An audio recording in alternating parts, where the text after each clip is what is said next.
All right, everyone. I've got Sean with me today, and his awesome A1 modified to the. Yeah. You can say thing. That might beep out. Might have to beep it out, yeah. Well, let's start it up. Let's hear it. Alrighty. That exhaust though. Yeah, it's straight part from the high flow cat, and then finishes off with a resonator and U-tips at the back, and also custom downpipe. So the downpipe and the cat is custom made by Powertone in Fishwick, and it's got an ECU tune stage 1 APR. Probably turn that off. Yeah. Don't want to get copyrighted on my first video. Yeah. And it's got a K&N intake system as well. Turbo smart blow-off valve. It's lowered on H&Rs as well, so it's got the full works. Dude. Yeah, you'll probably see the outside of the car later on Yeah, definitely. We'll be like splicing in some of the video just to show you what it looks like outside. But man, let's go grab a bite to eat. All right, let's do it. Oh, one thing I must say I didn't notice was the fact that these are white. Yeah, same color as the exterior. That's awesome, man. Yeah. That's come stock. It's a stock feature. Yeah. I guess the more you know about like A1s anyway, because I'd always thought to myself, I was like, oh, they look cool. I thought it was like an aftermarket thing which people did, or whether or not if it was like an optional extra kind of thing. I don't know if it was an optional extra, but this one is quite a nice model. It's got the full LED package, so interior lights. It's got the LEDs when you open the door.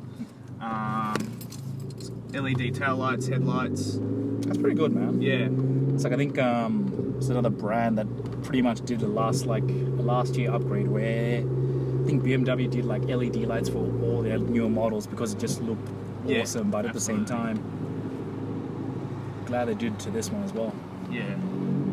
It's it actually looks really nice, the headlights on this one. So when did that start come in when you told yourself, I'm going to grab a camera, I'm going to go out and take a few photos of cars and see if people like them or not?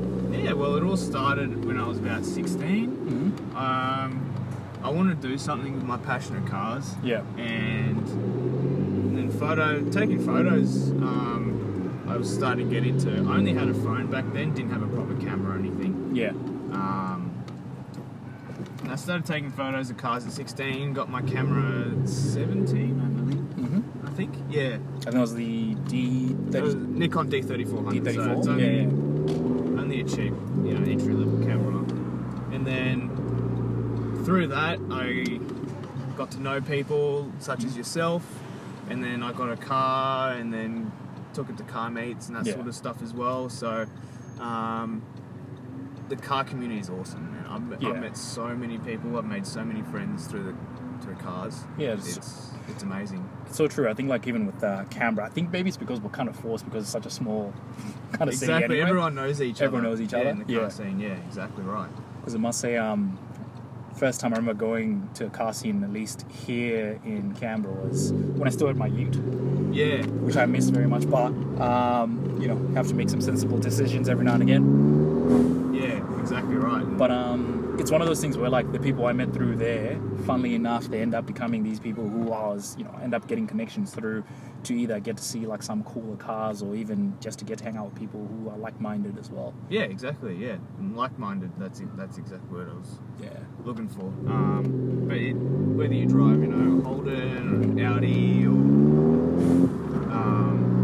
Jap car, we all have common interests. Oh yeah. There's not a lot of people who bang each other out in the Canberra car community, which is awesome. Yeah, true. It's a great community over here, and the Nugget gets a lot of love. Car shows and meets and stuff. Nugget _8X. Yep, Nugget _8X. That's my Instagram for this car. Yep. That's heaps. Hope you guys can hear that, but it sounds awesome. From the outside, it sounds pretty good.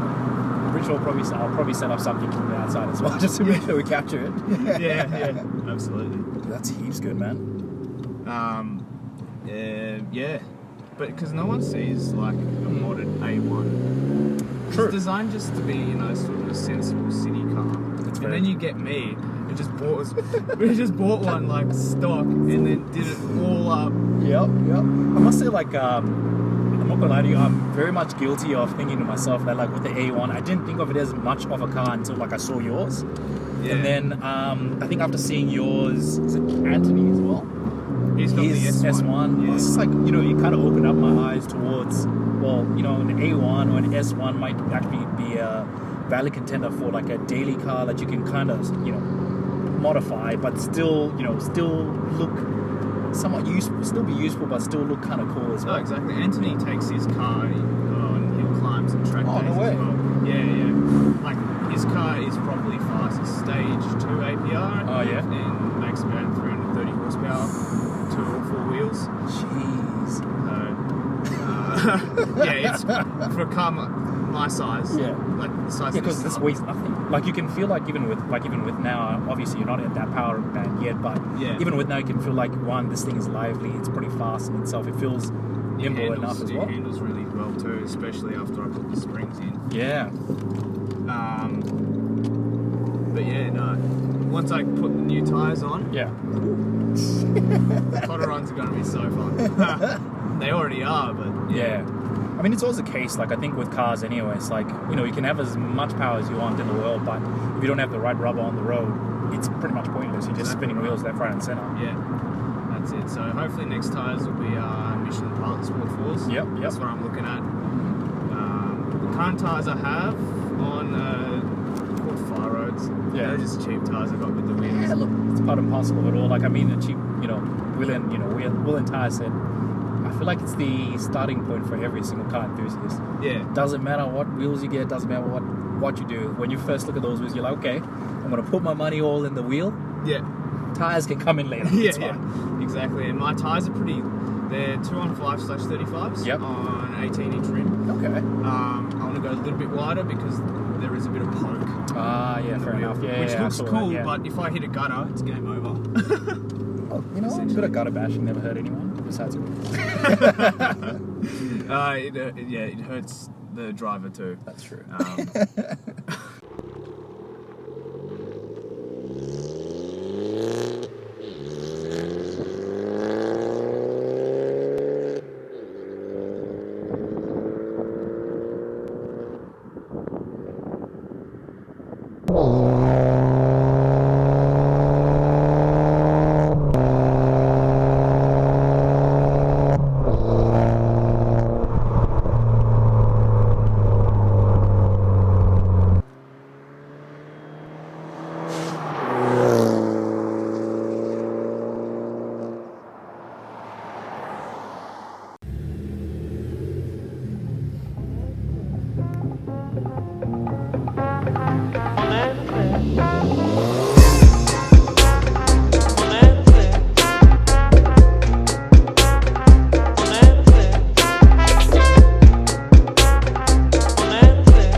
And just like that, the first episode of Gas, Snacks and Gears is done. I'd like to send a big shout out to Sean. Thank you so much for bringing through your car. I'll make sure I leave a link in the description below to his Instagram pages so you can check out more shots of his awesome car. Thank you so much for watching the show. Like, share, subscribe for more content. I'll see you on the next one.